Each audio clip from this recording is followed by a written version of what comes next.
오늘은 이제 회복하는 방법에 대해서 함께 말씀을 나누려고 합니다.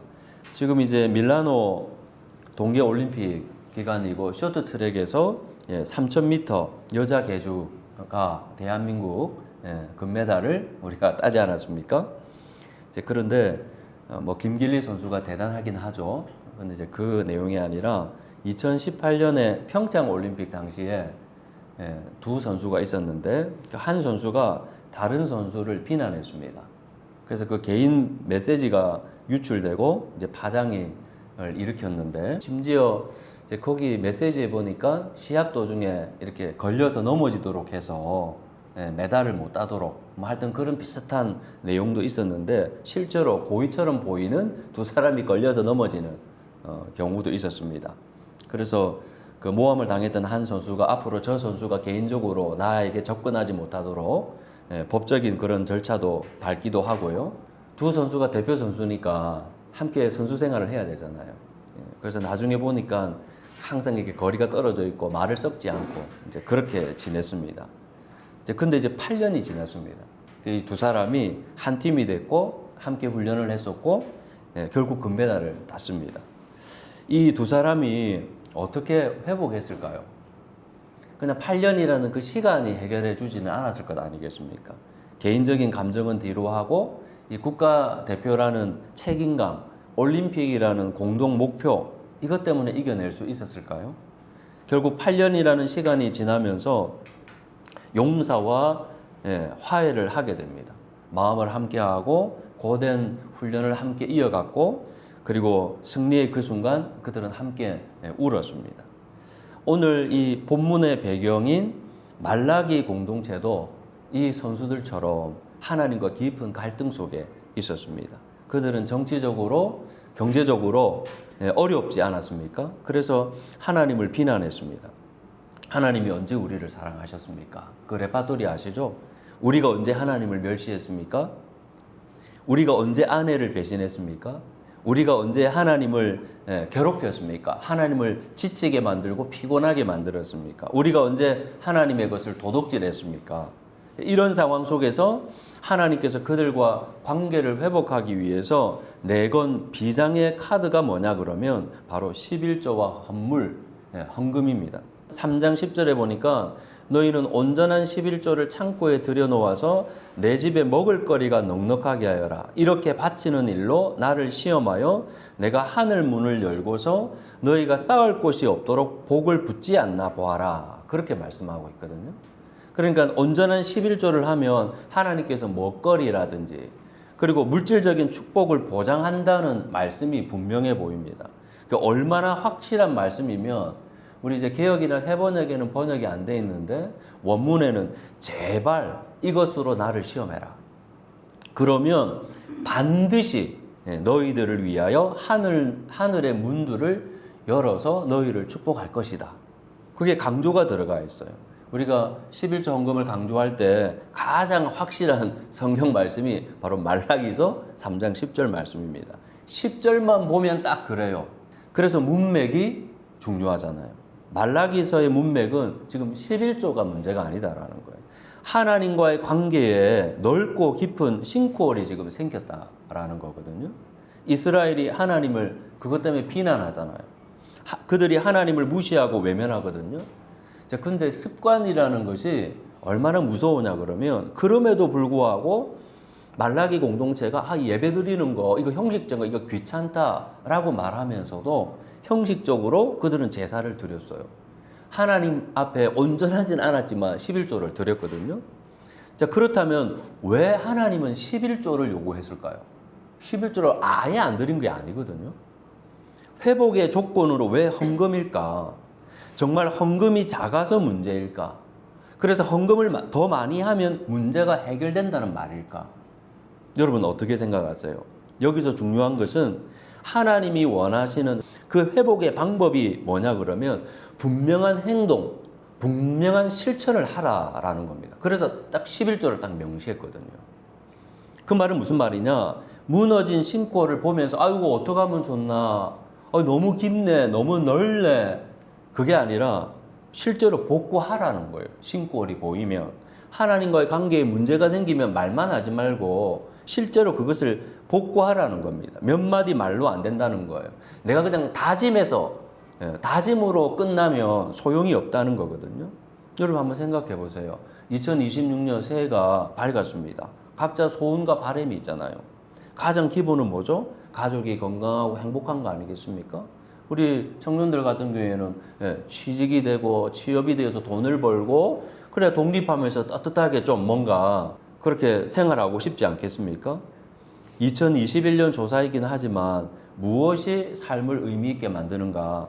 그걸 조사했더니 14개국에서는 1위가 가족이었습니다. 한국은 1위가 뭘까요? 돈입니다, 돈. 그래서 빚이 많아서 그럴 수도 있고 대출 이자 때문에 뭐 그럴 수도 있겠죠. 어쨌든 올 한 해도 어떤 방법으로든 자산을 좀 불리해서 내 좀 통장 잔고가 넉넉하면 그게 어떻게 보면 바람일 수 있습니다. 그래서 정동진에 가서 떠오르는 해를 보면서 마음으로 빌기도 하고 다짐도 하고 결심과 결단도 하지 않습니까? 근데 이제 그것으로 만약에 끝난다. 빌기만 하고 결심하고 다짐만 하면 그런 우리의 바람과 소망들이 이루어집니까? 아무런 일이 일어나지 않습니다. 그것을 위한 행동과 실천이 반드시 뒤따라야 되거든요. 오늘 이 말라기 본문의 11조가 중요하지만 더 본질적인 것은 그걸 알면 뭐합니까? 그걸 행동으로 옮겨야 된다라는. 한 해 가족이 건강하기를 원하십니까? 그럼 운동해야죠.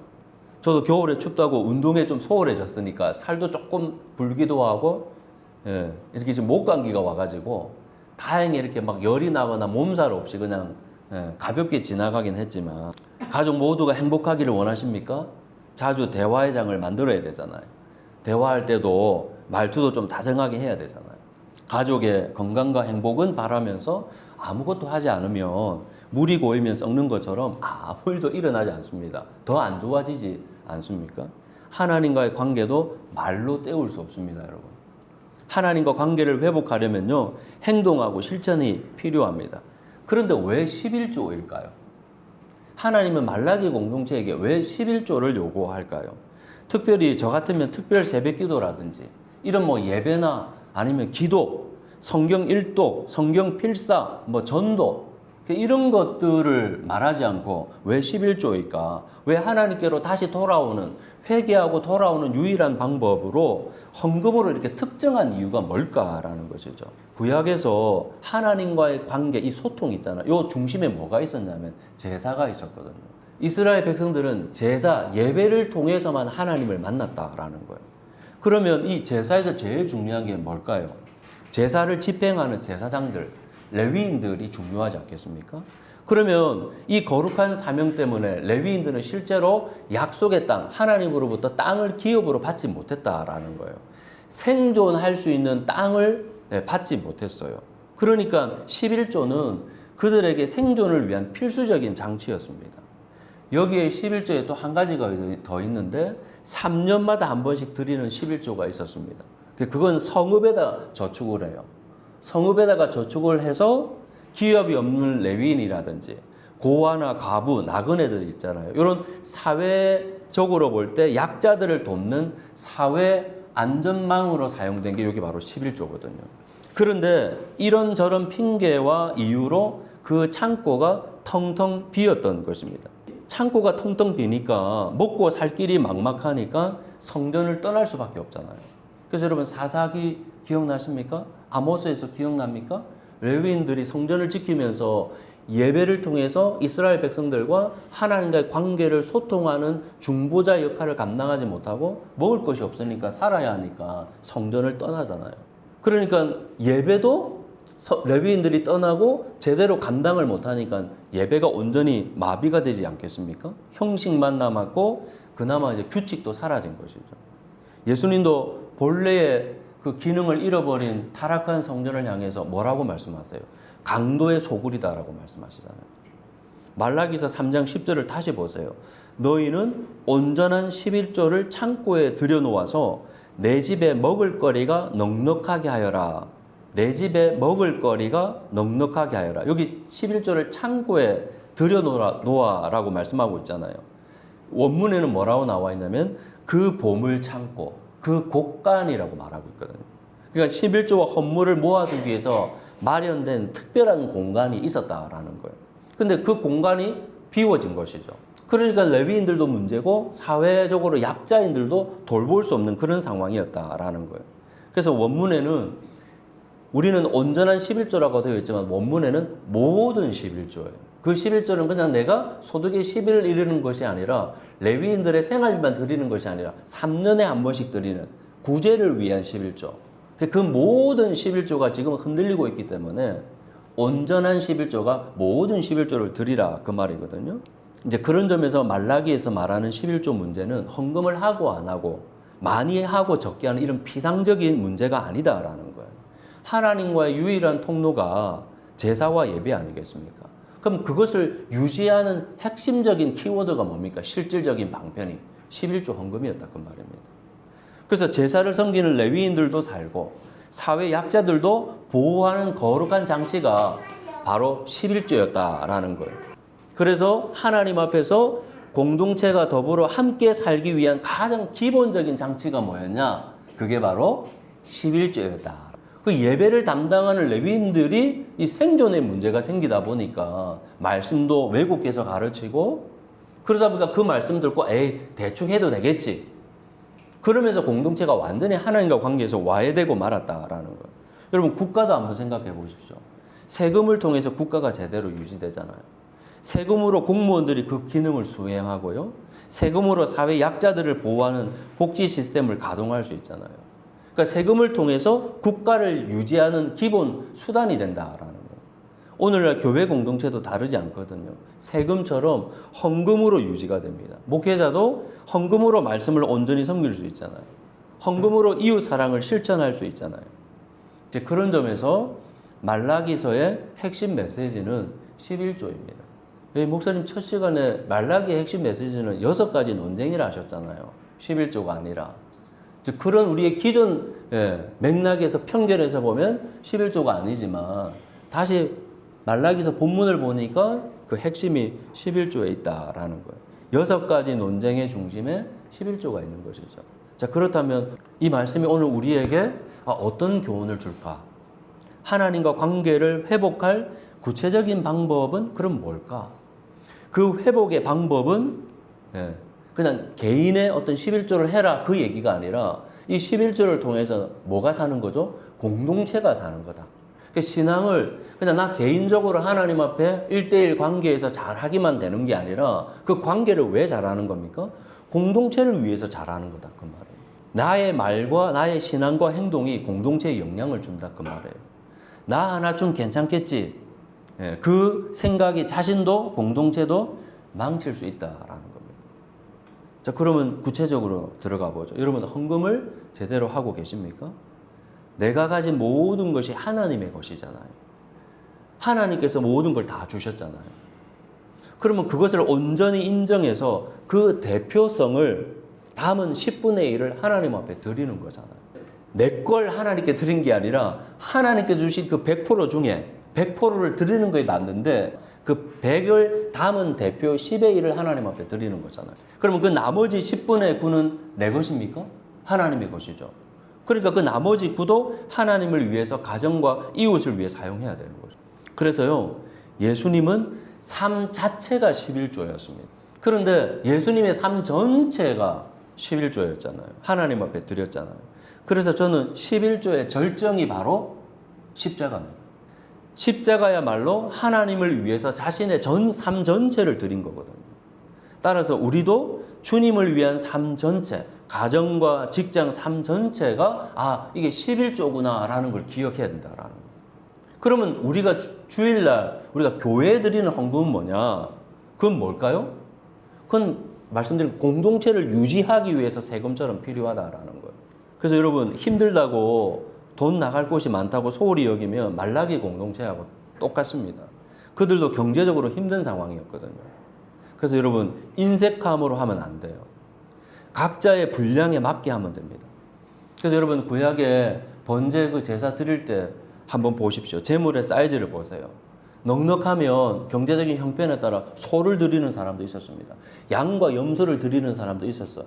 그 형편이 안 되면 어떻게 했습니까? 산 비둘기, 집 비둘기 드렸습니다. 그것도 안 되면요. 혹시 그거는 가루 드렸습니다. 그래서 드릴 때 어떻게 드리는 거죠? 아, 액수가 작네, 많네, 그걸로 드렸습니까? 하나님, 나에게 주신 이 100 중에 너무 감사해서 하나님 앞에 드리는 겁니다. 근데 이 드리는 걸 통해서 공동체가 살아가네요. 우리 가정이 사네요. 우리 교회 공동체가 사네요. 그러니까 그 11조 안에, 그 헌금 안에 이중적인 의미가 들어가 있는 거죠. 하나는 뭐죠? 그냥 하나님의 것입니다. 그리고 하나님께서 세우시려고 하는 이 공동체를 유지하기 위해서, 윤택하기 위해서 사람을 세우는데 이 재정이 필요한 것입니다. 어쨌든 각자의 형편대로 안 드리지 않고 드렸다 그 말입니다. 그런 점에서 각자의 책임과 사명이 있는 거예요. 헌금 이야기는 오해가 많이 생깁니다. 그래서 제가 오후에 좀 더 자세한 설명을 드릴 거고요. 그 정리하면 헌금은 하나님의 것을 교회 공동체를 위해서 각자의 경제적 형편에 따라 드리는 거예요. 더불어 그것이 공동체를 위해서 잘 사용되고 있는지도 함께 확인해야 된다 그 말입니다. 내가 드리는 거 하나님 앞에 드렸다고 그냥 끝난 것이 아니라 하나님 앞에 드린 것이 공동체에게 잘 활용되는지를 확인해야죠. 그래서 온전한 11조, 이 삶 전체의 11조는 헌금만으로 여러분 제한되지 않습니다. 구약의 11조는 헌금으로 제한됐습니다. 근데 예수 안에서 그 11조의 정신을 삶 전체로 자신을 드렸습니다. 십자가에서. 그래서 신약의 온전한 11조는 우리 삶 전체를 드리는 거예요. 그 가운데 헌금은 물질은 하나님의 것을 인정하면서도 이 교회 공동체가 유지되도록 내가 거기에 헌신하는 것이고 당연히 드리는 것이고 또 하나는 뭐냐?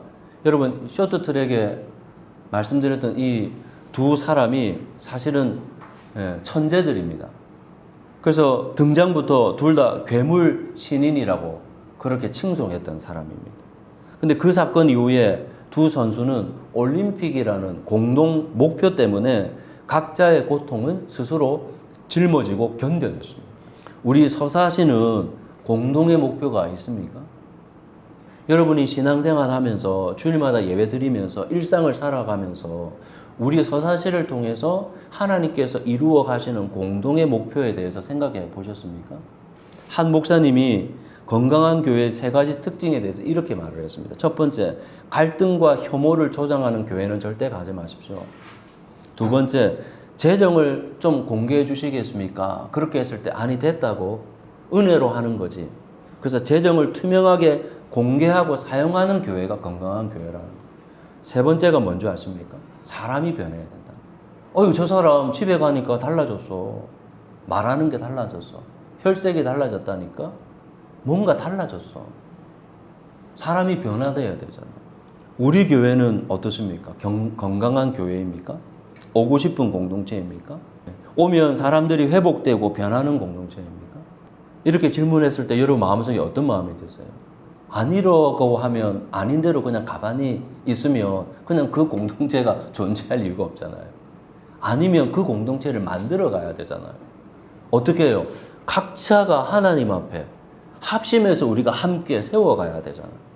근데 그게 이봉섭이 말하는 기준이 아니라 여러분도 동의할 만한 하나님께서 말씀하시는 거기에 부합되는 공동의 목표와 비전을 가지고 함께 교회를 세워가야 되잖아요. 제가 강릉을 자주 간다고 말씀을 드렸잖아요. 자주 가는 이유 중에 하나가 바다도 있지만 그 강릉에 텐마루라는 카페가 있습니다. 거기 시그니처 음료가 뭐냐 그러면 흑임자 라떼입니다. 그래서 흑임자 라떼를 먹으면 여러분 안 드셔서 모르시죠? 기가 막힙니다.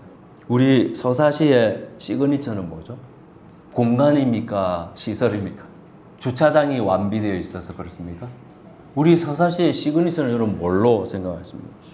공간과 시설이 안 되면 사람이라도 좋아야 되잖아요. 우리 서사시 사람들은 그래도 하나님 앞에 다 겸손하고 사람들이 좋다고. 그래서 우리 비전 슬로건이 뭡니까? 예수님을 닮아가는 좋은 사람. 다정한 사람 아닙니까? 제가 시그니처를 좋은 사람 하니까 이게 좋은 사람이 너무 막연한가? 좀 더 실천적으로 뭐 할 게 없까?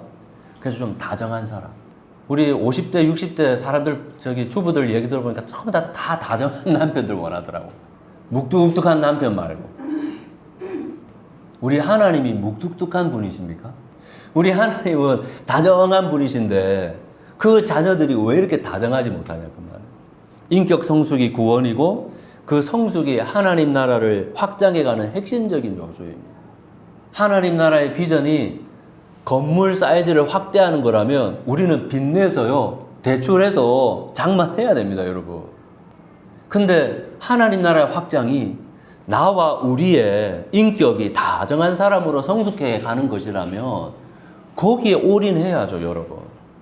다정한 아빠, 다정한 아내, 다정한 자녀. 기억나세요? 존경받는 아빠 됩시다. 사랑받는 아내 됩시다. 자랑스러운 자녀 됩시다. 옆 사람한테 아유, 당신은 참 다정한 사람입니다.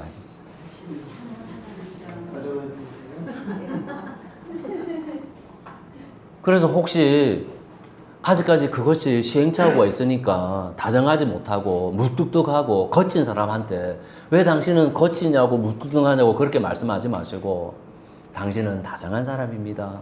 당신이 다정한 사람이 되기를 위해서 기도하면 되잖아요. 여러분, 말과 구호로 끝나면 아무런 변화가 일어나지 않습니다. 물론 각자의 상황과 이유가 있습니다. 여러분, 이제 더 이상 내 상황은 이랬고 그럴 만한 이유가 있었습니다. 그거 붙잡고 늘어지지 마십시오. 더 이상 뭐 어쩐지 핑계 대지 마십시오. 다 똑같아요, 상황은. 이유가 다 있다니까요. 다른 건 뭐죠? 움직이는 사람, 행동하는 사람. 그 가치를 알고 그걸 부여잡고 옮기는 사람이에요. 그러면 역사가 나타난다니까요. 제가 보장해 드릴게요. 그럼 변화가 일어나요. 부부 관계도 달라지고 가정이 달라져요. 자녀의 관계도 달라진다니까요. 뭔가 재정이 장국에 뭐가 없어도 행복하다니까요. 그 행복의 순간 말고 또 어려움이 있으면 가족끼리 그걸 이겨내거든요. 함께 기도하면서. 누가 힘들고 아프면 함께 기도해 주는 거거든요. 하나님께서 뭔가 큰 거를 바라시는 겁니까?